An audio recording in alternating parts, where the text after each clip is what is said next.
To help support this podcast and get exclusive bonus content and rewards, make a monthly pledge at patreon.com/universebox. And remember to think outside.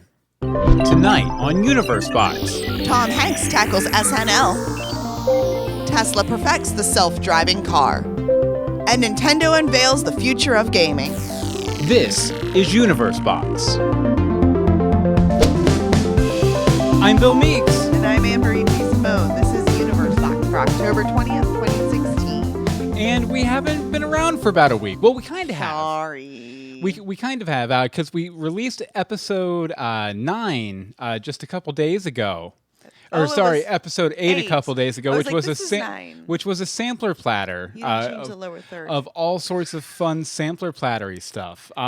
Basically, what we did is we took our best stories from the first 7 episodes or so, and then we simply pasted them together into a best of to put out to our other podcasts. So if you're coming from one of our other podcasts, welcome. We're happy to have you, and we're happy to be here tonight too. Yeah, so sorry, we were going to move it for a concert on Tuesday, and it got all mixed up. Monday was just we had a case of the Mondays. We did have a major case of the Mondays, but we're back here tonight to talk about a bunch of exciting stuff. Anne-Marie, what are you getting into this weekend? Sleeping? I'm hoping. That's fair. I'm hoping to sleep. Maybe laundry. Laundry? It's taking over my life. You know what I'm going to do? What? I'm finally going to get caught up on Supergirl. Is a plan. More power to you. And also, I'm going to be listening to the new Greetings from Storybrooke, which has been, if you guys didn't know, we used to do a podcast about Once Upon a Time called Greetings from Storybrooke. We quit it back after the season finale this year. Not to be confused with Quidditch. And we've passed it on to some of our listeners. So if you like Once Upon a Time and you like our sensibility, because, I mean, these guys, There are people. They're a lot like us. Go ahead over to greetingsfromstorybrooke.com and, subscribe, check it out. And it'll also be up on the main page at universebox.com every week, too. So, yep. So it'll be good. And you know what? Speaking of television, we're looking into the world of television and serialized streaming storytelling in Televisionary. Sony invests in Hopster. Sony Picture Television has invested... Hopster. No, we don't need to invest in the hipsters. Hopster. It's invested in Hopster, a subscription service for kid-centric video and interactive content. It even has an app. Sony hopes to increase their on-demand services in the growing subscription kids space, which sounds like the plot to a Goosebumps episode. It does. The growing subscription kids space. Okay. And there's an evil ventriloquist dummy there, too, for some reason. We have no idea why. Okay, so I like this idea because really with more parents like me leaning more and more on on-demand and interactive programming, God love the tablets, for their children versus, say, a coloring book when they can color on the tablet and just like start over and over and over. Well, it's funny you keep mentioning a tablet because did you know they have an app? Okay. They have an app. It's also on some like Roku type devices. Okay. I don't know if it's necessarily on Roku, but which is our preferred device of choice if we've never mentioned it. Right. But I saw that it's on, it's in the iTunes store, it's Android, it's streaming television apps or devices with their app, blah, blah, blah, blah, blah. But I think Sony's investment in Hopster is probably a really good decision for them, business-wise. Because they haven't been doing too well business-wise lately. Have they? I'm not so sure. I just thought it was pretty interesting. No, they've had a lot of flops in the movie field the past year or so. Any examples you want to give me? A bunch. So no, got it. Yeah. Okay. So one of my questions though is with Disney programming really taking over Netflix and Nickelodeon and a lot of PBS really taking over Amazon, is Hopster really going to be a lot of standalone content, like their original content, or what are they going to be carrying? Like, is Sony going to put out a whole line just for Hopster, or what's going on? Well, from what I gathered from reading the article and a link out from the article, which, by the way, we'll have links to all these articles at universebox.com in the show notes, but it's London-based, so it's A lot of British television. Well, not British television, but British content. And I believe it's all created originally for the service. Okay, see, that actually makes it even more worth it because it's only $5 a month, which it's worth it. If you ask any parent, that's worth it because a lot of it's going to be that downloadable. Like, I think we mentioned that about Netflix and how you're going to be able to download it and watch it offline. The service offers that. Yeah, and over in the chat room, Angel, which, by the way, you can join us in the chat room, 10 p.m. Eastern Time, Tuesdays and Thursdays at live.universebox.com. But Angel says this is slowly edging out traditional television, which, definitely. Although it feels like it's not, or it feels like it's already happened just because we've been off of traditional television for 8 years. 8 years, something like that. We watch a lot of traditional television, but we don't watch it in traditional means. Yeah. Typically. Yeah. But this Hopster thing, it's only $4.99 a month, which isn't bad. But I'm still pretty dubious about any service that isn't Netflix, Amazon, or the very recent addition, Sling TV. To us, yeah. Yeah, that's really more than enough content, especially for kids, I think. I do like that it's ad-free, but at the same time, my kids watch way too much television already, so I don't think they need any more. Well, it's actually not aimed at kids our kids' age. It's aimed at preschool more. So I think it has and everyone knows a lot of TV is good for kids that young, for sure. No, I'm just kidding. Go ahead. No, I'm done now. Go ahead. I'm just being an old smart aleck. You can I keep know going. you are. No, it's because they're also making it interactive, which is actually good for kids that age. Yeah. Especially because once they get to school, even in kindergarten, they're already doing a lot on the computer. Mm-hmm. Back in my day, we played a stickball with micro machines. Sports reference. Other stuff. I know, but a decent enough deal. Probably good for Sony, but I think we both agree that probably not going to pick it up right away. It's not something that is screaming for us, but hey, I know people who would love it. All right, well, thanks for that. You want to tell us about the next story here? Hanks hosting SNL for the first time in 10 years. Tom Hanks, or thanks to his friends, is returning to the SNL stage for the first time in over a decade. He'll be joined by musical guest Lady Gaga, who probably hadn't graduated high school the last time he hosted. I would assume not. I don't know. I think she had, actually. See, I thought she was like 19 or 20 when she hit it big. Yeah, it's been a while since she's been I big. guess. She was probably on the last episode with him. Way to research. No, I know that the host of SNL isn't always news necessarily, but when the host is Tom Hanks, it's something to get excited about because Tom Hanks is amazing.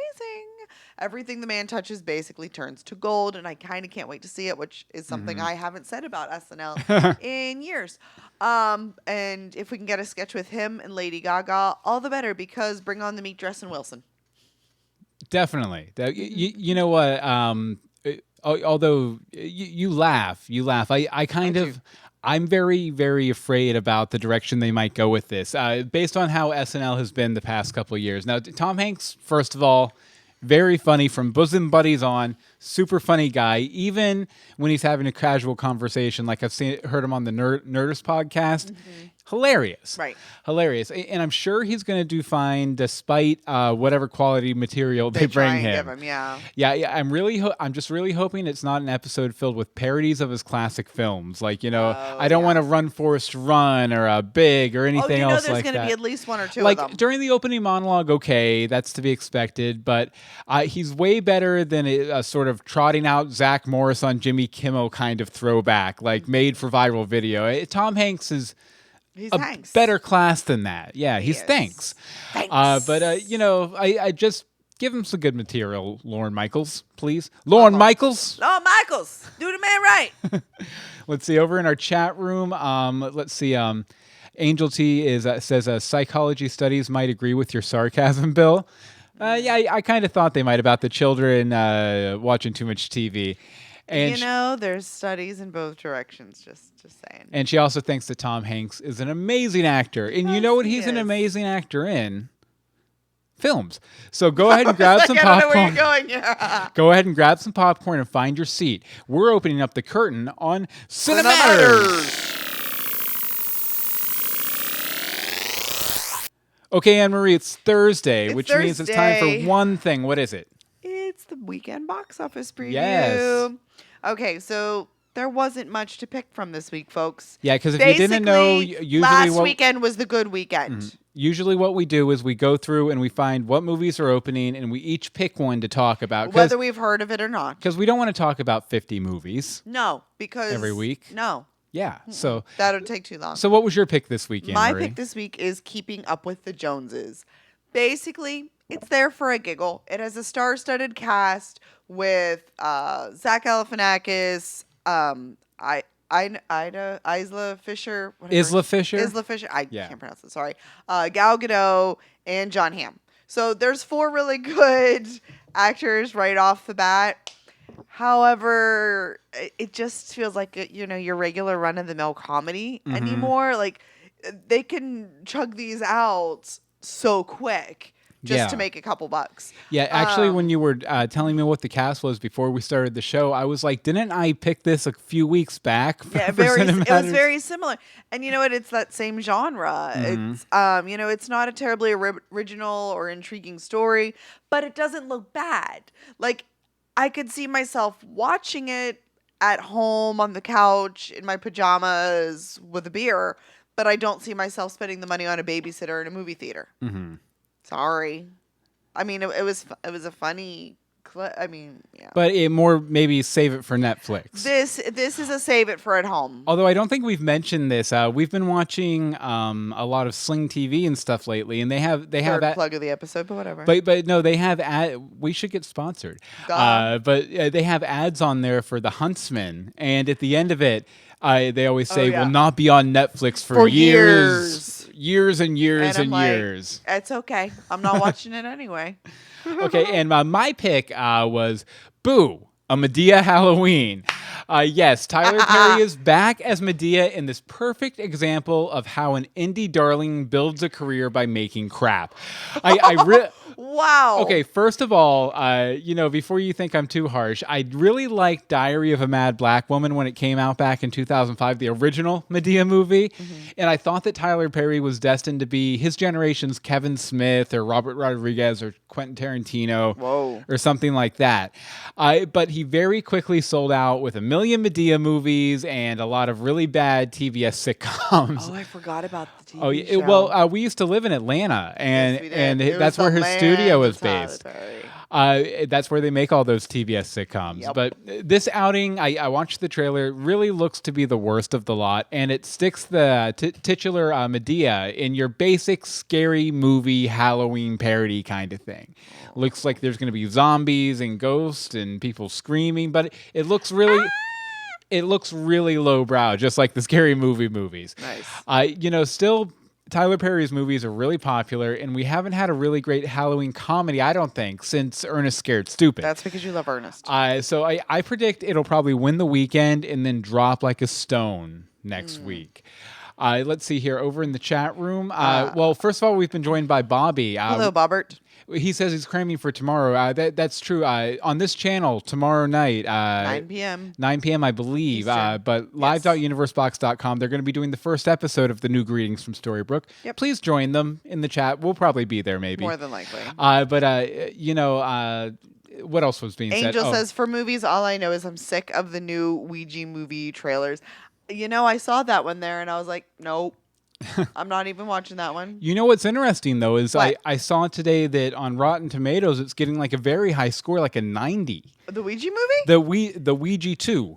Ouija 2 Electric Ouija Loo. I know it's Ouija Origin of Evil is the official name of the movie. But that kind of surprised me because it seemed like the first one seemed like a cheap cash-in, like... On a Ouija board? Yeah, and so it seemed like the sequel would be an even cheaper cashier-in. Mm-hmm. But apparently not so much. Speaking of cheap cash-ins, though, what's our next story? Excuse me. Willy Wonka reboot is on the way?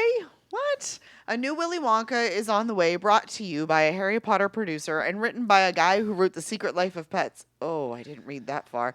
The film will focus on Wonka before the Chocolate Factory, ground very well worn in the Tim Burton adaptation. The creators hint that if the film does well, it could eventually lead us to a Charlie, Grandpa Joe future installments.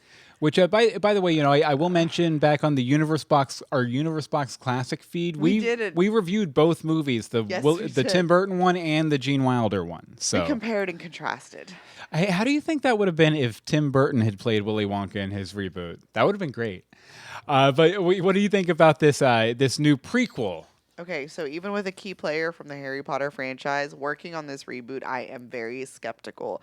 This version is only a reboot of sorts since the movie is supposed to take place years before Charlie and the Chocolate Factory is set. But, that potential of the franchise, they're banking on it doing good because of the story. Mm-hmm. I don't know if I really need a third Wonka in my lifetime, though. Yeah.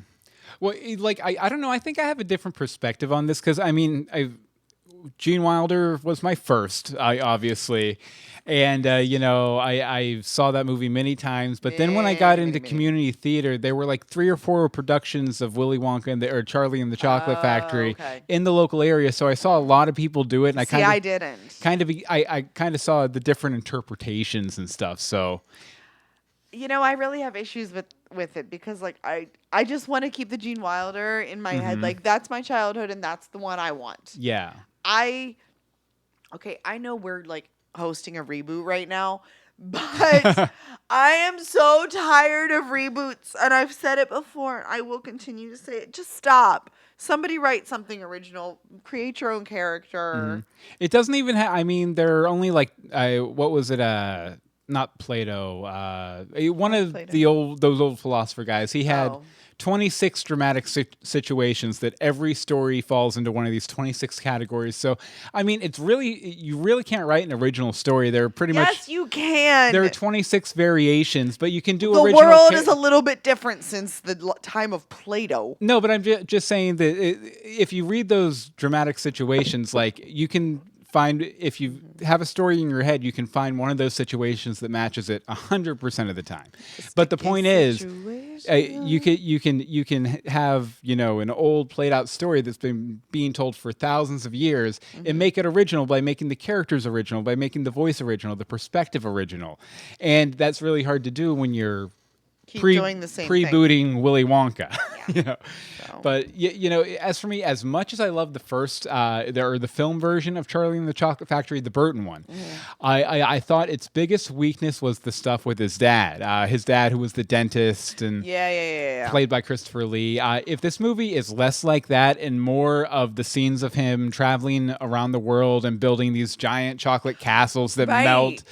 That was cool. Yeah, I'll probably like it more if it's more that him maybe going to find the Oompa Loompas, all that kind of stuff. I really wish they just bite the bullet and do an adaptation of Charlie in the Great Glass Elevator, because at the end of where they go through of all the Willy Wonka movies, the last thing you see is Charlie and Wonka going up in the glass elevator. Right. Well, it turns out that glass elevator can go anywhere through outer space and everything. Space and time. It's basically Doctor Who with Wonka as the Doctor. Come to think of it, I think Matt Smith would make a really great Willy Wonka, young Willy Wonka. Okay, see, I'm on board with Matt Smith. There you go, movie makers. The casting's complete. Now go make the movie and do us proud. And don't make a crappy one, please.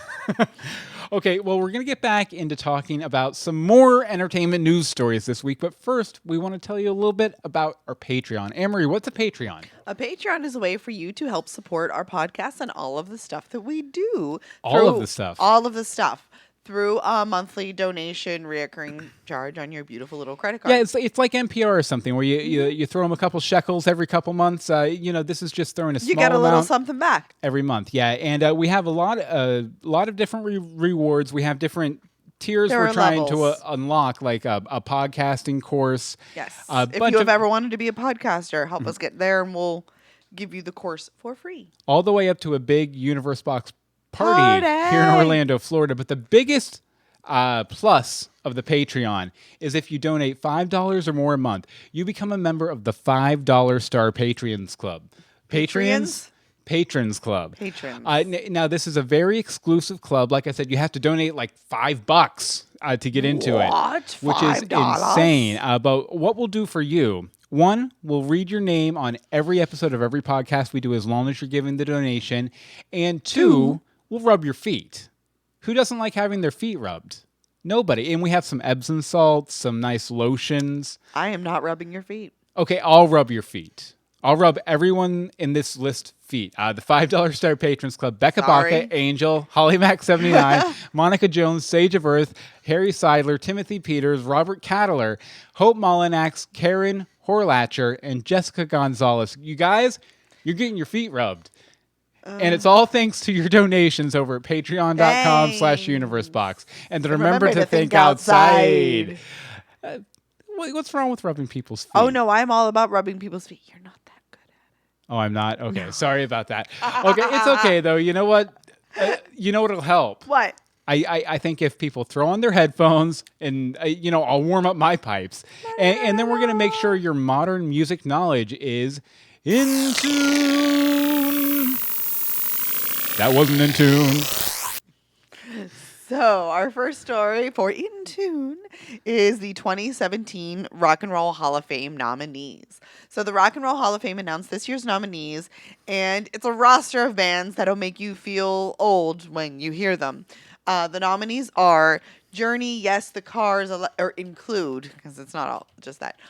Journey, Yes, The Cars, Electric Light Orchestra, Pearl Jam, Jay Giles Band, Steppenwolf, The Zombies, and more. Steppenwolf, not to be confused with the protagonist from the upcoming Justice League movie. Just putting that out there. But hey, Anne-Marie, what do you think about these nominations? I was like, what? So I love the Rock and Roll Hall of Fame. I've been there many, many times. It has some really fun and cool music memorabilia. Always fun to go through. And this year's class is really exciting. Mm-hmm. Like Tupac, Janet Jackson, Pearl Jam, just to name a few. This induction ceremony is going to be amazing to watch. I would say it's going to be off the hook. Or off the chain. Or off the hizzy if you're nasty. Oh. But no, it was a very interesting list. Good. It's always a pretty, they have to pull from everywhere. Because it's not just rock and roll anymore, because Tupac, yeah. Tupac. But so rock. Out of all the nominees, though, I think it probably has to go to Pearl Jam, right? It's not a one-person thing. It's not a one-person thing. Do you not know how the Rock and Roll Hall of Fame works? I actually don't. I've been there once. Okay. Okay, no. There's like a list of like 15 bands or artists right now. Mm-hmm. And then it gets voted on by music people in the know. Yeah. I think there's some, public vote also, but it's mostly people who are in the business. Mm-hmm. And then it's going to be like cut in half. Oh, okay. So like a lot of these people are going to get in. Yes. Okay, well, that's good then. But my pick, I don't think that changes my point here. I still think that Pearl Jam is the most deserving. I mean, Zombies, Jay Giles Band, ELO, and Journey have all had quite the impact on American music, but Pearl Jam was the voice of its generation and managed to stay relevant for years and years, not just for the music they made, but for the business choices they made, like when they sort of routed around Ticketmaster for their concerts and things a number of years ago. And they've stayed relevant, too. They've been putting out hit music since the 90s, where a lot of these other bands, they had, their 2 or 3 albums, and then they kind of dropped off. Well, that's because Tupac got killed. Yeah. Well, I'm not... Or did he? Conspiracy theorists. Well, and, Janet Jackson is preggers. Can you imagine that induction ceremony? Does the baby get in by default? Yeah. Baby Jackson, if you're nasty. Sweet.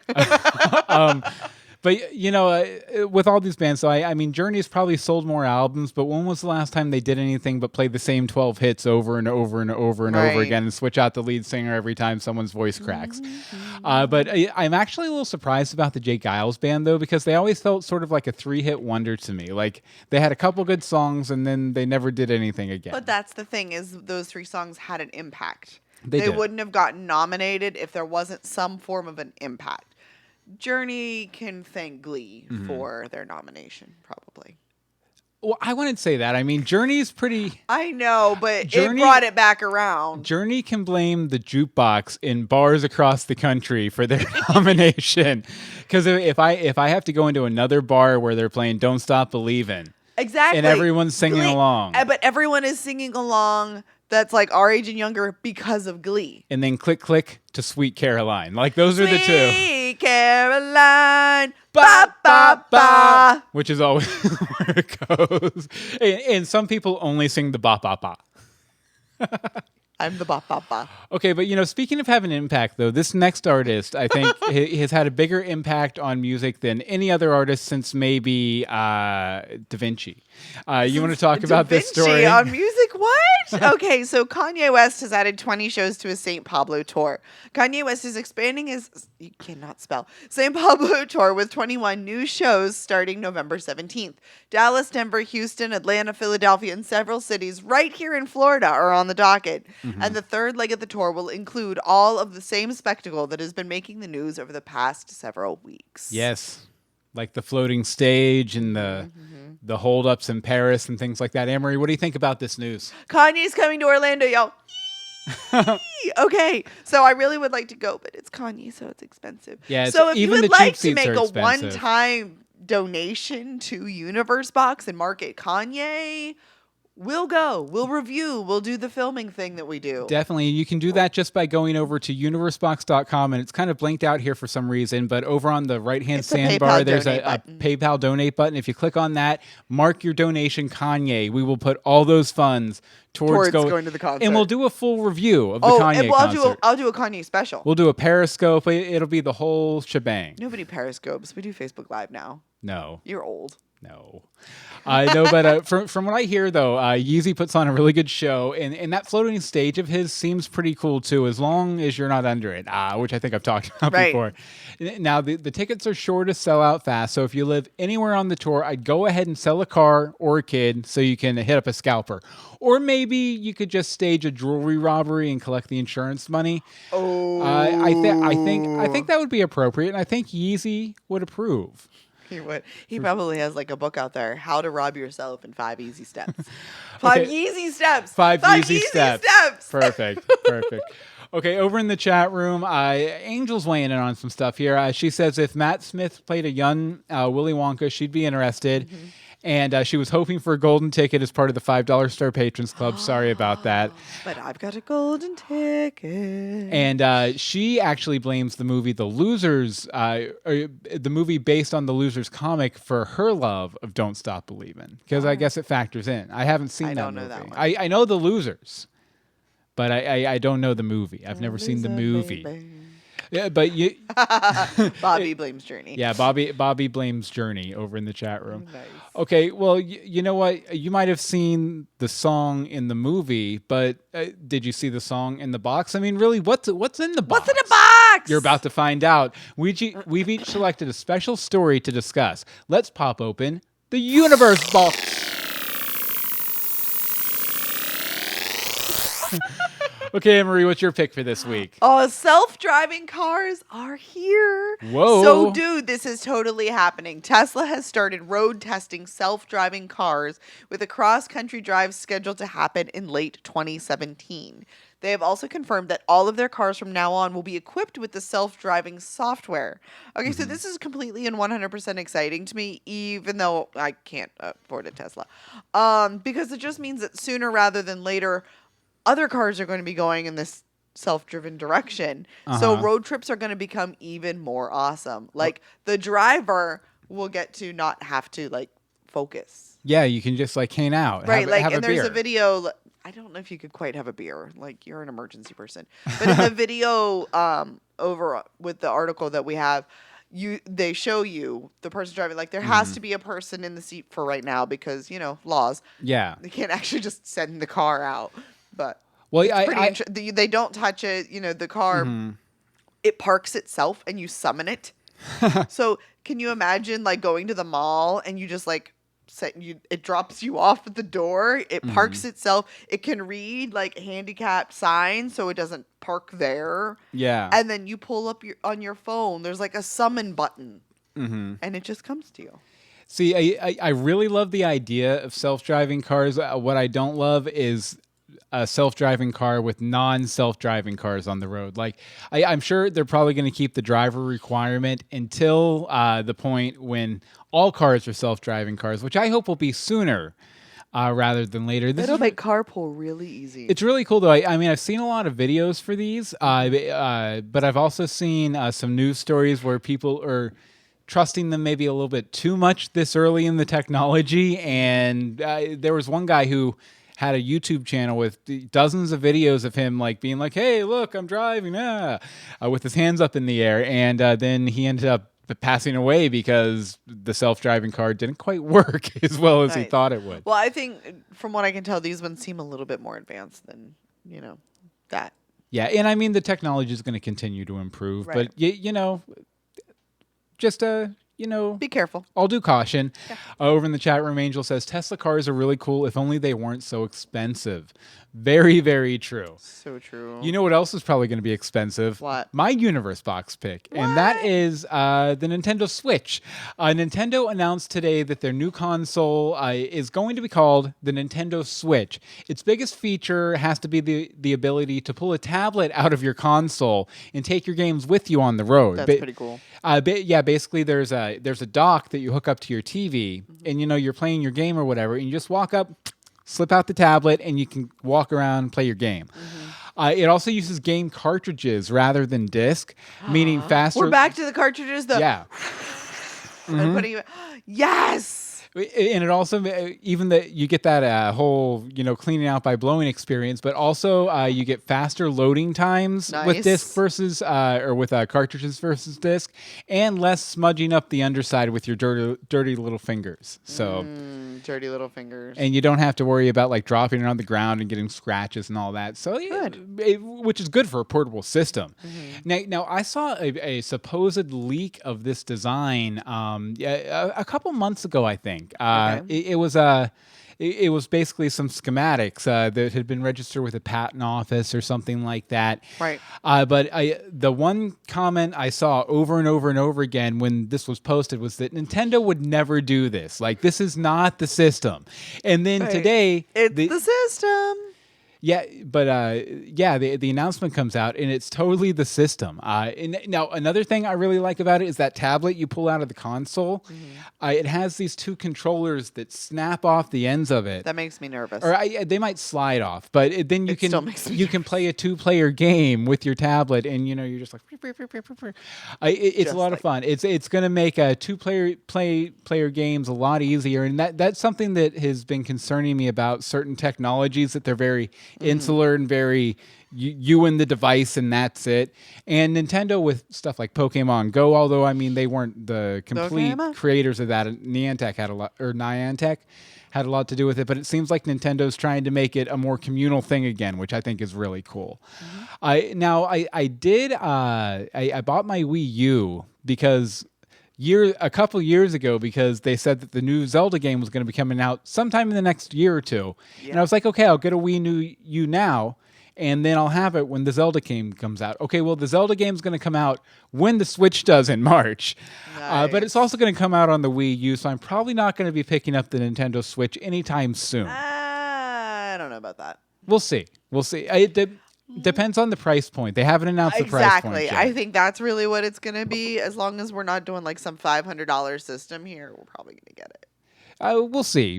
But whenever we do get it, it has a ton of third-party support. So there's going to be a ton of games ready and waiting for us whenever we decide to finally jump on the Switch train. Plus, it's going to have Skyrim. Really? That's one of the games they had in the trailer they released today. And I love Skyrim. And what could be better than portable Skyrim? Gee, I have no idea. Literally nothing. Okay, let's see here. Well, that's not relevant. But you want to go ahead and talk about the holidays? Oh, yes. Tomorrow has some pretty fun holidays. It is Back to the Future Day. You may recall last year we did a Back to the Future episode of Universe Box. Go back and watch it. It's also Apple Day. Apple the fruit, not Apple the company. That's later on. That's October 27th. Is it? No, that's when they're announcing the new MacBooks or something. So that's Apple Day. Reptile Awareness Day and Count Your Buttons Day. So open up your button box and give it a little count. Okay, so basically what you need to do tomorrow is you need to go back in time, grab an apple. When you're heading back to your time machine, note the lizard on the wheel of the time machine. And appreciate them. Then look at your console, pass the flux capacitor, and count the buttons until you're sure you've typed in the correct date to come back to the future. Okay, then. That's your assignment. That's not hard at all, no. Okay, so let's see here. So what are we excited about this week? We're offering up our recommendations in Suggestibles. Okay, so normally we each suggest something that we think's kind of cool, but this week we did something that was kind of cool, and we want to talk about it. So, hey, Emery, what are we talking about? Postmodern Jukebox. Okay, so we went to the concert on Tuesday, which is, why everything's been all weird and funky this week. Mm-hmm. And super funky. Before this concert, I knew of PMJ, and I liked their music, but I was not a devout fan like Mr. Bill over here. Mm-hmm. However, after the concert, I am completely converted, and I want to convert the entire world to be their fans. So go buy their things, download things, watch them on YouTube. Yeah, they're great. If we didn't explain it well, basically what they do is they... And by didn't explain it well, Anne-Marie just went into fangirl mode. Yeah, what Postmodern Jukebox does is they take modern day songs and they do them in a 30s, 40s, 50s, sometimes 20s through 60s. 20s through 60s style, kind of a retro style. And it's all arranged by this guy named Scott Bradley, which also did a lot of these kind of covers for BioShock Infinite a couple of years ago. If you ever played that game, he wrote all the music for that and then kind of spun off into his own YouTube channel. Interesting. Didn't know these things. So what did you have any other impressions? Let's see here. I sang, I screamed, I cheered, and it was one of the best shows I have ever seen. Part of me wanted to drive across the state to see their other Florida shows because their energy was so infectious. And there was a tap dancer. Yes. I love tap dancing. There was a great tap dancer. There was a phenomenal tap dancer. And we went to see it at the Dr. Phillips Arena. No. What is it? It's a Performing Arts Center. Dr. Phillips Performing Arts Center. The arena's across the street. It's called the Amway Center. And it was a really cool theater. It was a bit shallower than I thought it was going to be, but it was super tall. And I mean, there was plenty of seating and everything. We were up in the balconies, which didn't exactly lend itself to I don't know, seeing people's faces, but right, but it was still really good. But it was good just the same. Now, honestly, though, I just want to say that I was pretty disappointed that Scott Bradley himself wasn't there, because as far as I knew, he was always there for all the live shows, but they had a different gentleman who looked a lot like Scott Bradley. Oh, really? Yeah, behind the piano. And, like I said earlier, he's the mind behind the great arrangements of Postmodern Jukebox. So it was a little like going to see Van Halen and getting Van Hagar instead. Still, I recognized a few of the performers from the YouTube videos. I pulled a couple of their pictures up just a minute ago on the YouTube video. And we were far enough back that I didn't even realize it wasn't Scott Bradley until they called out his name about halfway through the show. Nice. I thought it was really cool. The MC was an Orlando native.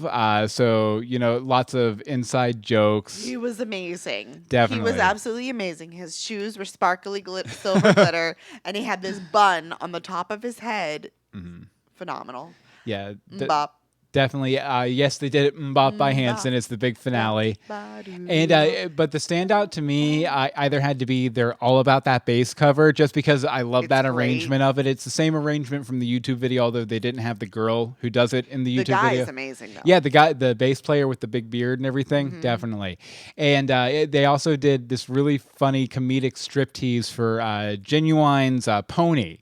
It was very burlesque. Like, they pulled up a guy from the audience and a lot of Silver Fox. Sort of dirty jokes and stuff like that. Lots of dirty jokes. Plus, the tambourine guy was awesome. The tambourine guy, he never stopped. From the second he first appeared, he's jumping around, he's dancing, and then, like, for the finale, he pulled a girl up on stage, gave her a tambourine, and, like, made her part of the show. Yeah. For the whole song. Like, it wasn't just, like, a little, like, 2-second thing. Yeah, it was a really solid concert. Amazing. Yeah, Go see it. If they come around to your neck of the woods, it doesn't matter if Scott Bradley's with them or not. It doesn't matter if you know the music or not. You'll love it. See, over in the chat room, Bobby says, this is the first Nintendo system I've been interested in since Super Nintendo about the Nintendo Switch. Obviously. That's a long time not to be interested in a Nintendo system. Quite a long time, sir. But glad you're on board, Bobby Hawk. Yes. And Angel says, I've seen some of their stuff, referring to Postmodern Jukebox. They're pretty good.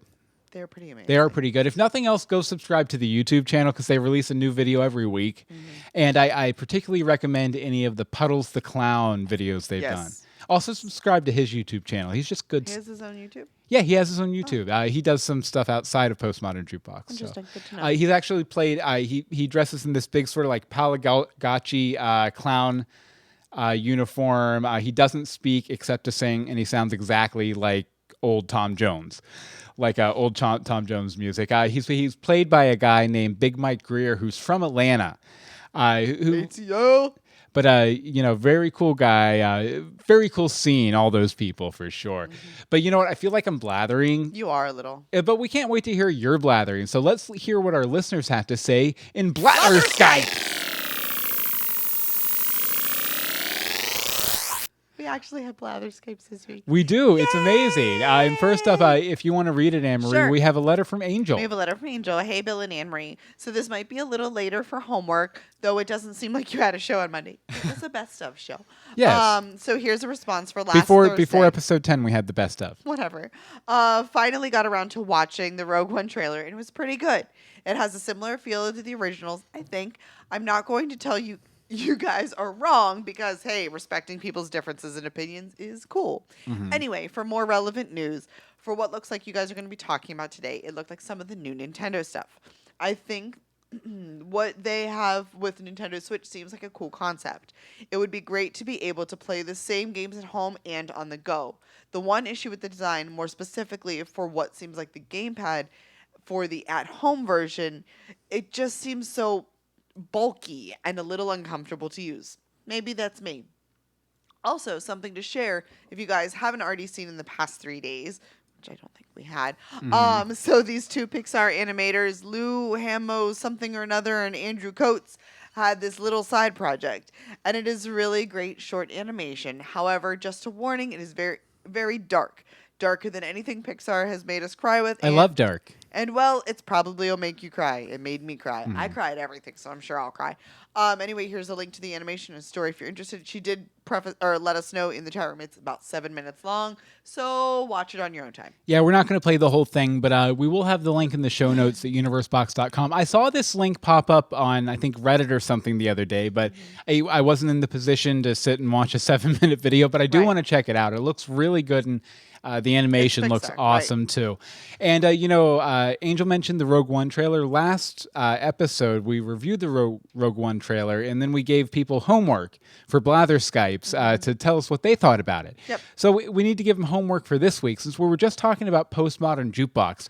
Go watch some of it. Well, yeah, go watch some of it, of course. But why don't you write in and tell us your favorite cover song ever?